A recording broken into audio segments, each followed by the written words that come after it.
mostrarle en realidad un poco más de lo que fue René Bacco, porque ha fallecido ayer a los 75 años. Acá leí que es víctima de un virus intrahospitalario, porque lo habían internado por un... se había quebrado. Por una quebradura, una caída. Bueno, ¿en cadera puede ser? No sé exactamente, pero creo que sí. Lo habían internado por eso y aparentemente contrajo un virus intrahospitalario. Y esa es la causa del fallecimiento. Decíamos que dentro de todos los trabajos que ha hecho, probablemente el más notorio ha sido el Informe Ya, que era un noticiero de 20, 15 minutos que tenía en Canal 12. Me parece que empezó en el 86, 87, en esa época, y finalizó por el 93, 94.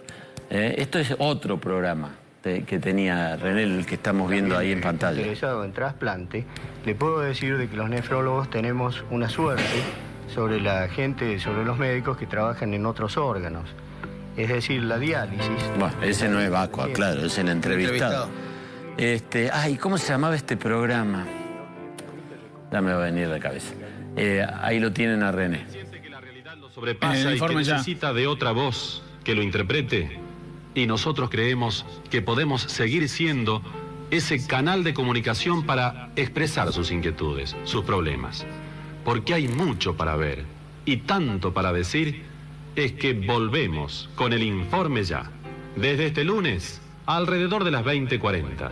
Como siempre, por Canal 12. El Informe Ya. Bueno, ahí tenés, a ver, si vamos a hacer historia de los medios en Córdoba, digamos que Córdoba, un poco después de Buenos Aires, como suele ocurrir habitualmente, empieza a salir del esquema de los locutores. Los locutores eran dueños de todo, digamos, la televisión y la radio. O sea, había que ser locutor para hablar por radio o por televisión.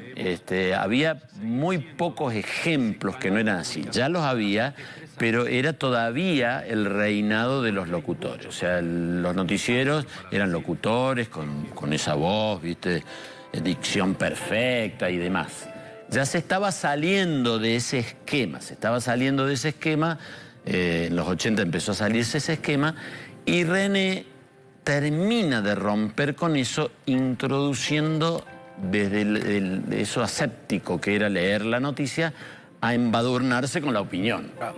Hoy no sería novedoso eso. Bajarle de línea y demás, porque aparte coincide con dos cosas: la tendencia que decías vos de los medios y el regreso de la democracia, que los programas periodísticos de Córdoba habían estado asignados por una cuestión muy de acartonamiento de la noticia aséptica, el título, la bajada, y no la dinámica de los programas como los entendemos ahora. Por eso él fue precursor en Córdoba. Así es, fue precursor de la opinión en un noticiero, sobre todo de la opinión y de temas más barriales, de acercarse más al vecino, de meterse más en asuntos que no se metían. Antes la pauta de los noticieros era: vayan a la legislatura, yo era cronista, vayan a la legislatura, vayan a la municipalidad, vayan a la casa de gobierno. Eso era nuestra pauta diaria. Íbamos ahí, hacíamos nota con los funcionarios. Sí, de empresarios, los gremios.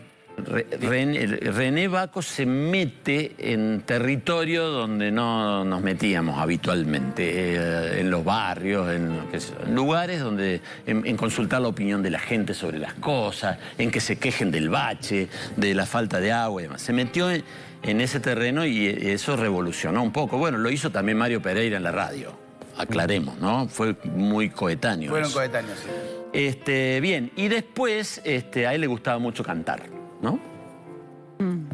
Canciones, y de un material grabado de manera casera de esas canciones, alguien se enteró en Buenos Aires. Digo esto para que no aparezca como el metejón de alguien que pese a todo quiere grabar su disco.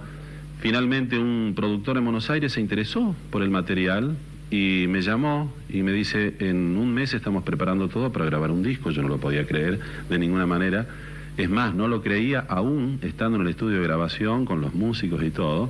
¿Nos puedes dedicar un fragmento de algo por lo menos? Vamos, corazón, no te ganen los lamentos, que hace falta en estos tiempos la templanza más serena, vida y gozo más que penas y un buen trato con el alma para cantar alabanzas dándonos por bien nacidos. Bueno, esta es una canción de él, creo, que él grabó después un disco con canciones propias Hay que decir que no le fue muy bien en eso, pero cantaba muy bien. Es más, ¿qué pasó? ¿Se cortó la luz? Se ha cortado la luz. Mirá vos, qué fuerte. Se nos cortó la luz. Estamos con la luz cortada. Se nos cortó la mirá. luz. Mariano. A la pausa. Vamos a la pausa.